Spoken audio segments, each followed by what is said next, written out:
Yo, salut tout le monde, c'est JC. Aujourd'hui, je vais vous présenter Binary Domain sur Xbox 360, un jeu que j'ai acheté 41 €, frais de port compris, sur Amazon UK.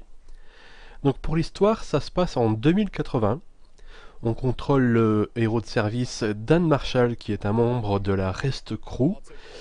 Et il est envoyé par les Nations Unies dans un Tokyo envahi par les flots pour arrêter Yoji Hamada, qui est soupçonné d'avoir enfreint la clause 21 stipulant l'interdiction de fabriquer des robots à l'apparence humaine et possédant une intelligence artificielle propre.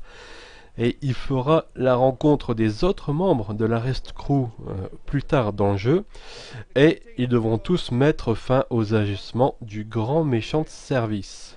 Pour le gameplay, on a affaire, au premier regard en tout cas, à un TPS ultra classique. On a des mecs musclés en armure qui défouraillent tout ce qui bouge dans des couloirs sans embranchement. On a une maniabilité TPS classique aussi. On court, on sprint, on se met à couvert, on tire à l'aveuglette, on tire avec précision, on balance des grenades ou alors on donne des coups de crosse. On a le choix entre l'arme principale, l'arme secondaire et l'arme de poing. On récupère des armes, des munitions et des medikits dispersés un peu partout dans le décor, ou alors on peut les acheter via des distributeurs automatiques qu'on trouve un peu partout dans le jeu. On a aussi des phases en jet ski et du rail shooting ultra chiant. Quand on se fait toucher, c'est du classique, hein, l'écran il devient rouge et il suffit de se mettre à couvert pour récupérer toute son énergie. Quand on est à terre, on peut se soigner ou se faire soigner par un membre de votre équipe, mais encore faudrait-il que vous ou le membre de votre équipe possédiez encore un medikit en stock. Sinon, vous n'aurez plus qu'à ramper pour en trouver un, sous peine de crever comme une grosse merde. Jusque là, tout va bien dans le meilleur des mondes des TPS ultra bourrins, sauf que les développeurs ont rajouté quelques fonctionnalités que moi je trouve vraiment très intéressantes. Comme par exemple la possibilité de choisir ses coéquipiers en début de chapitre, ou de leur parler avec un vrai micro et avec votre vraie voix, ou alors vous pouvez communiquer avec eux via une boîte de dialogue intégrée au jeu. Selon vos réponses ou vos performances au combat, leur amitié à votre égard baissera. Say, Dan, can I ask you a question? Why did you put together this team? Why the three of us? That's easy. He's got sleaze on his mind. Isn't that right?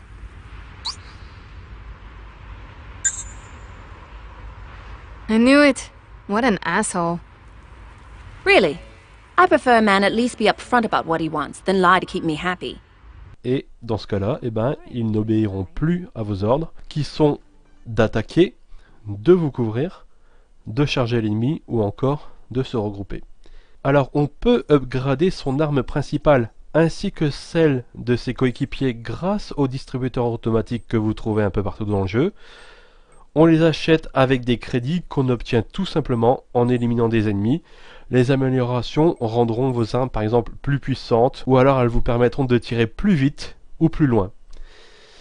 On peut améliorer aussi les compétences de notre équipe via des nanomachines qu'on trouve dans le décor ou dans les distributeurs. Ça nous permettra par exemple de devenir plus résistant, de recharger plus vite, ou encore de transporter plus de medikits ou de grenades. Il y a aussi une localisation des dégâts sur les ennemis. Si vous leur explosez la tête, ils se mettront à attaquer les autres ennemis. Ça c'est vraiment très ingénieux de la part des développeurs. Si vous tirez dans les jambes, ils vont ramper jusqu'à vous pour se faire exploser. Pas mal aussi, moi j'ai envie de dire. Bon, bien sûr, en faisant un headshot, vous gagnerez plus de crédits. En explosant les jambes ou les bras, vous gagnerez moins de crédits. L'IA des ennemis propose le minimum syndical, à savoir tirer dans le tas, se mettre à couvert, tirer à couvert, balancer des grenades à fragmentation ou fumigène, ou encore utiliser un bouclier de protection. Au niveau des chiffres, on a 70 dossiers à récupérer, 30 armes à manipuler et enfin 32 ennemis à flinguer. Et pour finir, on a le droit au sempiternel multijoueur avec ses modes versus et invasion, mais comme je ne possède qu'un compte silver sur ma 360, j'ai pas pu y jouer et donc j'en parlerai pas dans cette vidéo. Au niveau technique, c'est honnête sans plus, je veux dire. Les décors sont variés, ça va des rues de Tokyo super crades aux buildings aseptisés et ultra modernes. Les textures sont tout juste correct. On aurait espéré mieux, mais bon, on fera avec. Les effets d'ombre et de lumière sont corrects dans l'ensemble. Les effets de particules sont vraiment le point fort du jeu.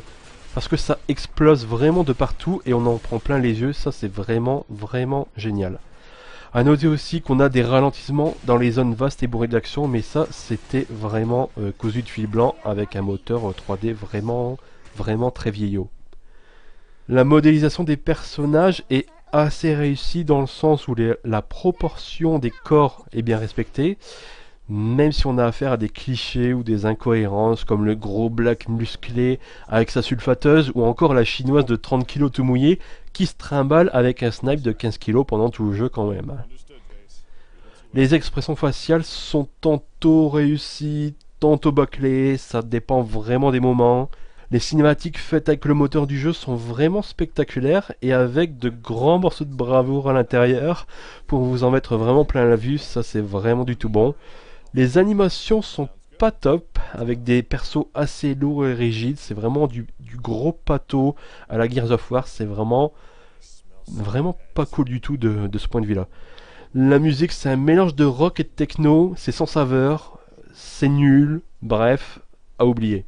Les temps de chargement sont quant à eux assez courts, et le jeu s'installe sans problème sur le disque dur de la 360, donc pas de problème à ce niveau-là. Pour les points forts, on a de l'action non-stop, une mise en scène des cinématiques vraiment excellente, des effets de particules extraordinaires, une durée de vie honorable d'environ 10-12 heures de jeu, l'upgrade des armes et des compétences, la localisation des dégâts, le choix des coéquipiers, des boss gigantesques et qui donnent vraiment du fil à retordre, des rebondissements scénaristiques vraiment sympas, et enfin un doublage en version originale de bonne qualité. Pour les points faibles, on a des ralentissements, une action parfois confuse, un scénario vraiment sous-exploité, un jeu scripté et linéaire, des musiques sans saveur, un système d'ordre et d'affinité totalement inutile, des coéquipiers qui se mettent tout le temps devant vous, une IA parfois débile, des persos lourds et rigides, des soucis de caméra dans les endroits confinés, même pas de New Game Plus, mais seulement un sélecteur de niveau après avoir fini le jeu, pas de coopération pour l'aventure principale, et enfin une difficulté peu élevée, et ce, même au niveau maximum. Pour conclure, Binary Domain, c'est une bonne surprise, mais ça s'adresse avant tout aux fans de TPS ultra bourrin qui auraient retourné Gears of War dans tous les sens, quoi.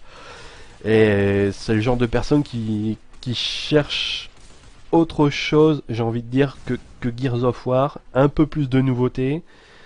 Et ça s'arrête là malheureusement, quoi. Les autres joueurs qui seraient en quête de finesse, ils pourront passer leur chemin sans regret, quoi, parce que Binary Domain, c'est pas finalement un jeu pour eux, quoi. Donc voilà, c'est tout ce que j'avais à dire sur ce Binary Domain sur Xbox 360, mais aussi disponible sur PlayStation 3. Sur ce, moi je vous laisse, et puis je vous dis à bientôt pour une prochaine vidéo.